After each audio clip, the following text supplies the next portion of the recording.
Captain Alex Riker stood in the cold cockpit of the Series V, staring out into the abyss. Space stretched endlessly before him, a black canvas dotted with the pinpricks of distant stars. His fingers hovered over the control panel, tracing the familiar controls of the ship as if they were a part of him. A part of his existence, something he knew better than his own skin.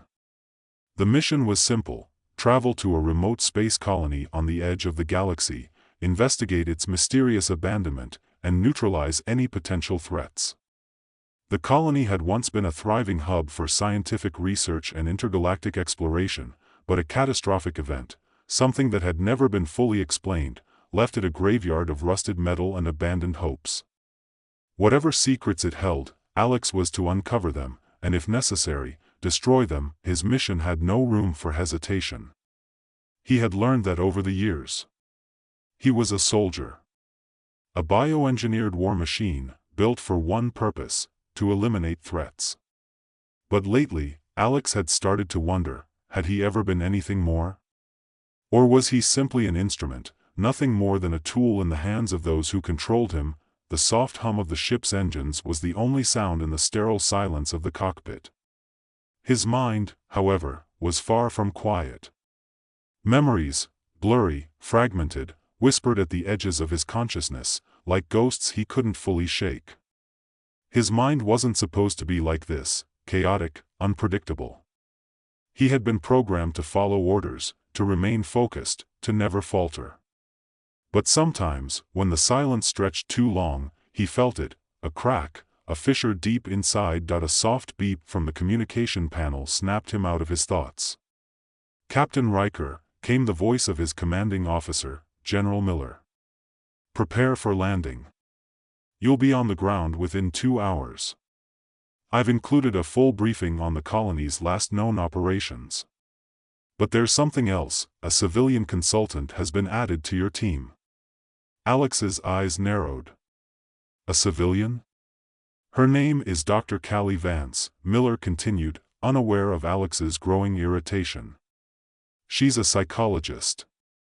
We've received reports about your mental stability, Riker. The mission will be long and solitary, and we need you to be at your best. I'm sure you understand." The words stung more than he cared to admit. It wasn't that he was concerned about his mental state, it was that they thought he needed someone to monitor it. A civilian. What was the point of sending a psychologist when he was a weapon? A perfectly designed instrument of war. He gritted his teeth but didn't respond. There was no point in arguing. "Understood, General," Alex said, his voice a flat, emotionless monotone. There was a long pause on the other end. "Good. We'll check in periodically. Stay sharp, Riker." The transmission ended. Alex sat in silence for a moment, his fingers flexing around the control sticks. A psychologist. He couldn't help but scoff. What did they think he was? A human? He had long ago shed that illusion. The cold steel of his exoskeleton, the metal that covered his arms, chest, and legs, it was all he had left. His armor, his shield, his constant companion. It kept him safe, but it also kept him alone. As the Series V entered the atmosphere of the dead colony, Alex found himself bracing for the inevitable. The colony was a tomb. The once grand structures that had once symbolized humanity's reach into the stars were now barely standing. The air was thin, stale, and toxic, carrying the scent of decay. The surface was a grim shade of gray, with buildings collapsed in on themselves, windows shattered like glass teeth. The signs of abandonment were everywhere: cracked monitors, shattered communications arrays, and vehicles long since overrun by rust. It was as though the colony had been erased from history. As the ship touched down, Alex suited up in his battle gear. His exoskeleton snapped into place, a seamless extension of his body. The hum of the suit was a familiar comfort, a reminder that he was in control, a reminder of what he had become. His eyes flicked to the small compartment in the back of the ship, where the civilian psychologist would emerge. He wasn't sure why he hated the thought of her presence so much.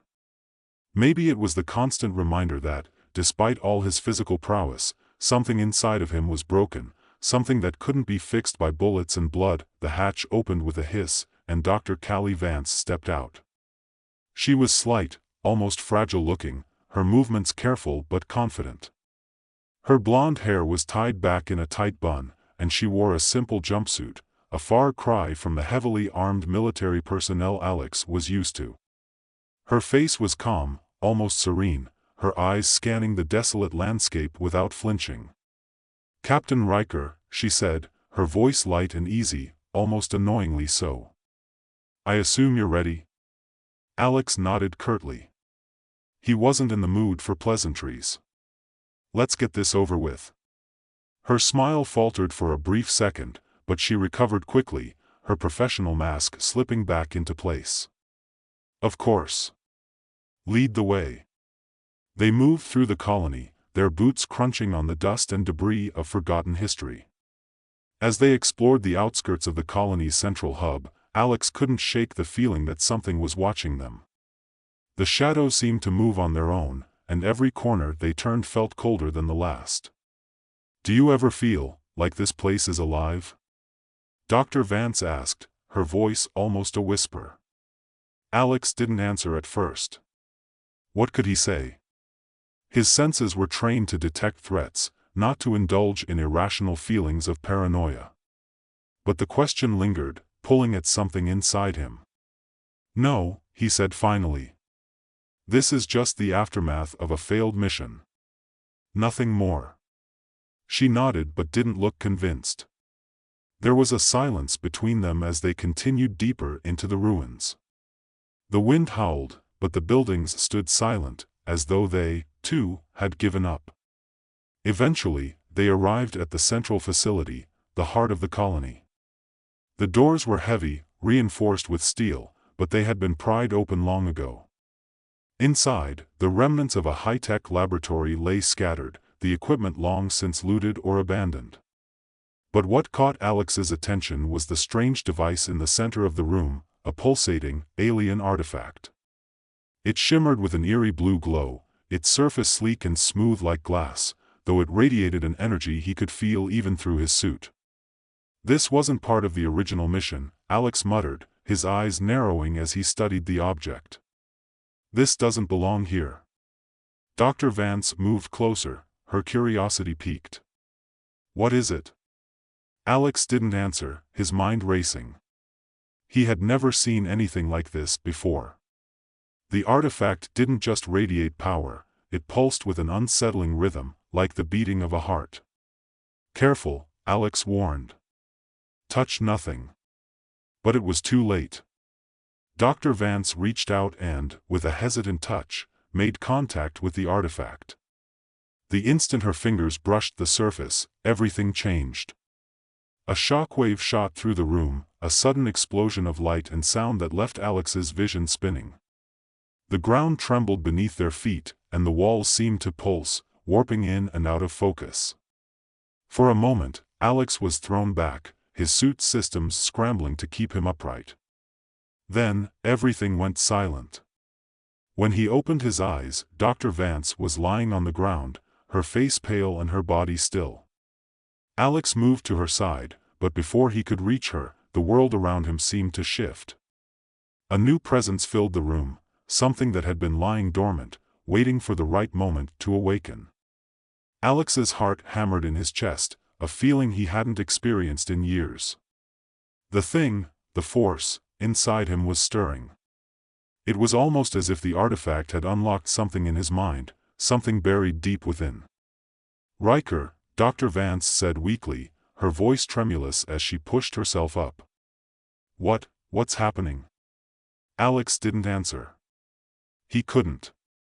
The artifact had done something to him, and now, he wasn't sure he could trust himself anymore. Alex's mind raced as Dr. Vance struggled to stand. The strange energy from the artifact was still reverberating through the room, a low hum that seemed to vibrate within his bones. For a moment, he couldn't tell if the pulse was coming from the artifact or from deep within himself. Doctor.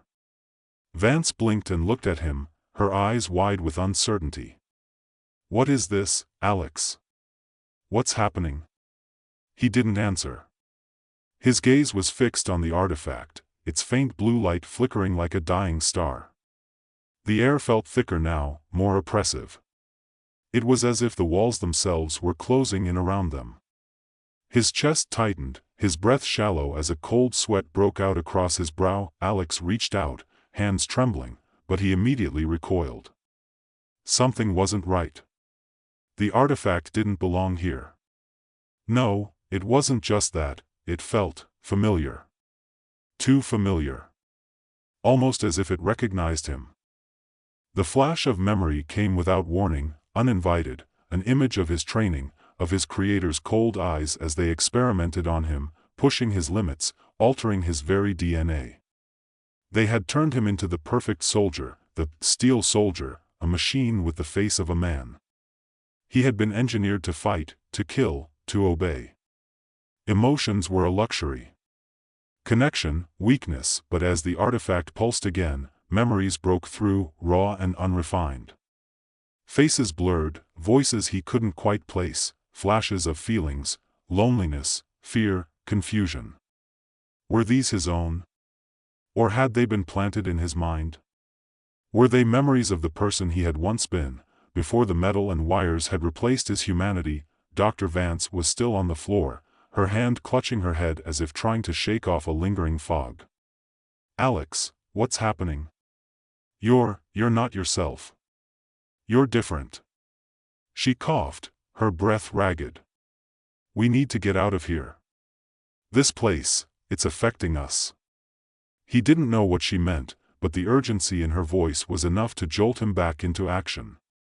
He turned toward the door, moving fast, but his body felt sluggish, like his mind was struggling to catch up with his actions. The low hum from the artifact thrummed louder, vibrating through the air, and then, without warning, it stopped.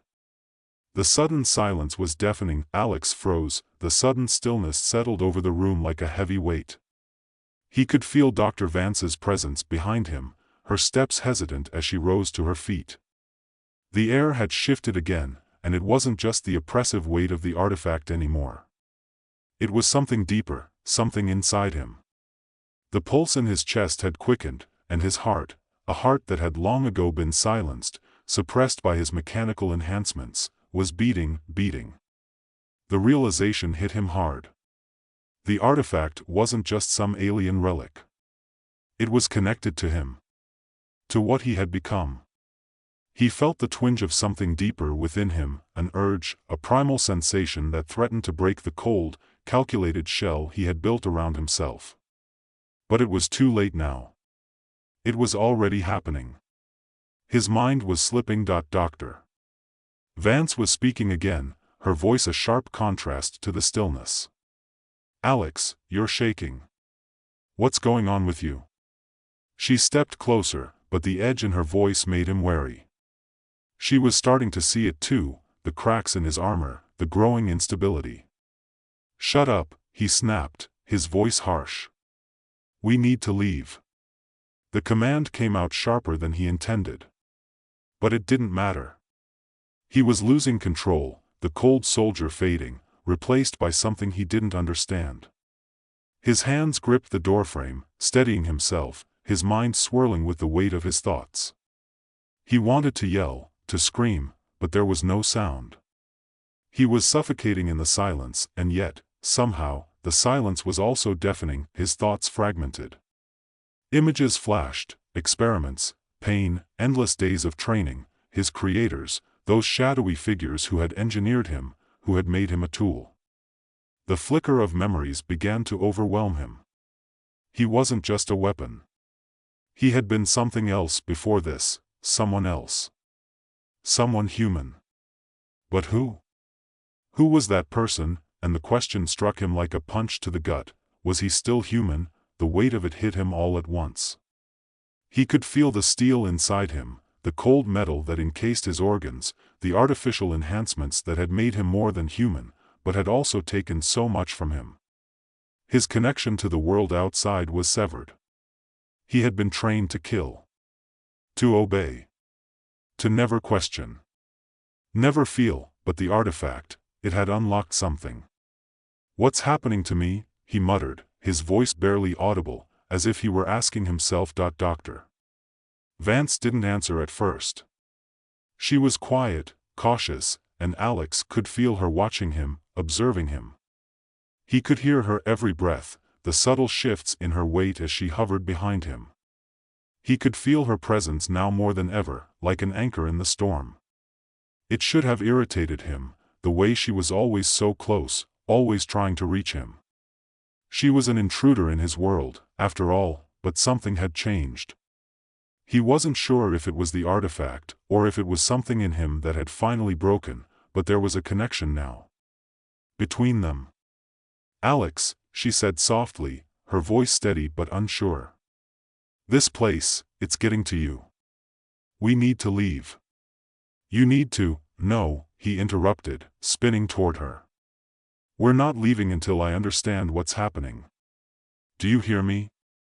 His voice was louder than intended, almost a growl, but it felt good. His throat ached from the force of the sound, but it felt like a release, like something was finally breaking free. Dr. Vance took a step back, her expression unreadable. She wasn't afraid, though. That was something new. In the past, most people would have flinched at the sight of him when he got like this, when the darkness crept in. But she just stood there, her eyes meeting his with an intensity that disarmed him. "Understand what?" she asked. "That you're losing yourself? That you don't know who you are anymore?" The word stung, sharp and real, and for a moment, Alex didn't know how to respond. He opened his mouth, but nothing came out. There was a dull ringing in his ears, and his head throbbed with the force of his inner conflict. "You're right," he finally said, his voice rough. "I don't know who I am anymore." Her eyes softened for just a second, and then she stepped closer, a calmness to her movements. "Then let me help you." Help. The word reverberated in his mind. Could he let her help him? Could he trust anyone enough to let them in? He was the soldier, the weapon. He was built to fight, to survive. He didn't need anyone, but as he looked at her, standing there, her gaze unwavering, something inside him cracked. He didn't know if it was the artifact, or if it was something deeper, but he couldn't ignore it anymore. The pull.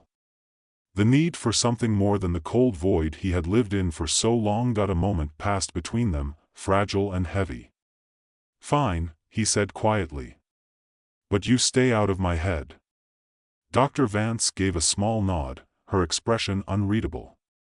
"I'm not here to invade your mind, Alex. I'm just here to help you make sense of what's happening. You're not alone in this." His chest tightened at the words. Not alone. He wasn't alone. The thought felt alien. He had been alone for so long. So long that he had almost forgotten what it felt like to have someone by his side, but now, standing in the ruins of a dead colony, he was no longer sure who he was or where he belonged. All he knew was that the artifact was calling to him. It was pulling him deeper into the mystery, deeper into his own unraveling mind, and there was no turning back. Alex could feel the weight of Dr. Vance's gaze on him as he turned back to the artifact. There was a strange pull coming from it, a gravitational force of some kind that made him feel like he was being drawn toward it, like an invisible hand tugging him in. He reached out, cautiously at first, and then his fingers brushed against the smooth surface. The pulse of energy he had felt earlier came alive again, shooting through his entire body like electricity. He felt his heart race in his chest, his breath shallow. The world around him seemed to flicker, like the edges of a dream beginning to dissolve. The sound of his pulse throbbed in his ears, and in that moment, everything faded except for the artifact, glowing blue and shimmering in his vision. It felt like the answer to a question he hadn't known how to ask. "Alex," Dr. Vance said, her voice tight with concern, but he couldn't focus on her. He couldn't focus on anything except the artifact. His mind was slipping again, pieces of himself disappearing into the blur of light and sound. The whispers came again, faint at first, barely audible. They were like 1,000 voices, speaking in languages he couldn't understand, calling to him from the depths of his consciousness. They sounded distant, foreign, but somehow familiar all at once. They spoke of things he didn't want to know, of things he had buried deep within him. You were never meant to be this way. You were never meant to be a weapon. Alex's hand shook as he withdrew it from the artifact, but the words lingered, echoing in his mind. His grip tightened around the edges of the metal, feeling the cold bite of it. What the hell is this? He muttered to no one in particular. It wasn't just the artifact, it was something deeper.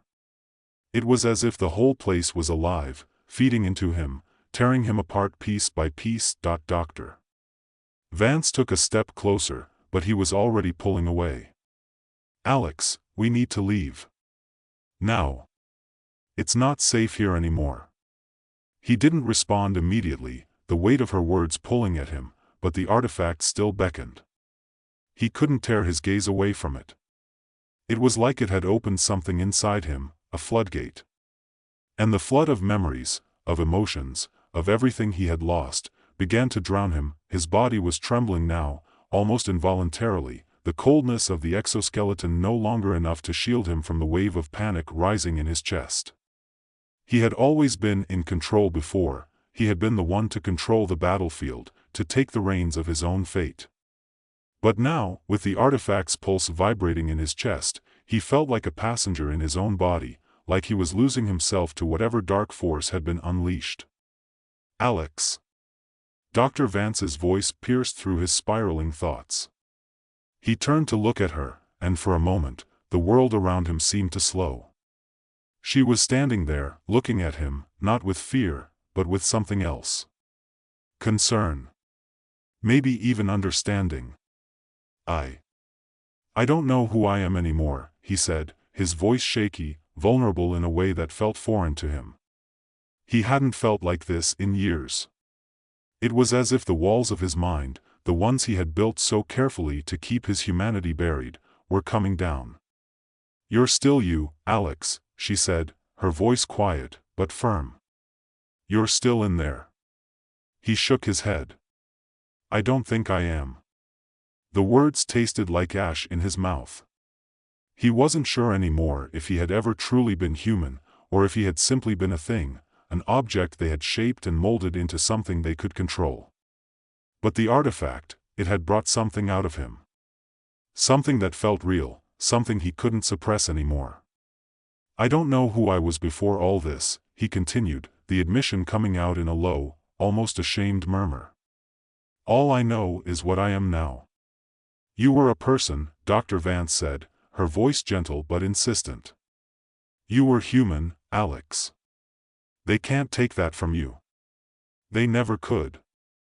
Her words cut through the haze clouding his mind. You were human. The idea seemed impossible, but her belief in it, her steady, unflinching conviction, made him want to believe it too. He had been human once, hadn't he? Before they had stripped him down, rebuilt him, made him into something unrecognizable, the artifact in front of him pulsed again, as if it were sensing his struggle. He could feel the energy surge through him once more, flooding his senses with visions that made his stomach churn. He saw flashes of things, his training, the lab where they had engineered him, the cold, indifferent faces of the scientists who had turned him into a weapon. He saw the moment they had begun the process, the moment they had severed all his ties to the world he had known, erasing everything that made him human. He clenched his fists, the pain of the memories almost unbearable. But then, a new vision appeared, one that cut through the chaos. It was a woman's face. A smile. Warmth. A fleeting memory of someone he had once loved. His heart lurched painfully at the thought, but the vision was gone before he could grasp it. The more he searched for it, the more elusive it became. You don't have to do this alone, Dr. Vance said softly, breaking through the haze of his thoughts. She was right beside him now, her hand on his arm, grounding him in the present. Let me help you find your way back. You don't have to lose yourself. The intensity of her words stirred something deep within him, a flicker of hope, of connection. Could it be possible? Could he still reclaim the man he had once been? Could he reclaim the humanity that had been ripped away from him?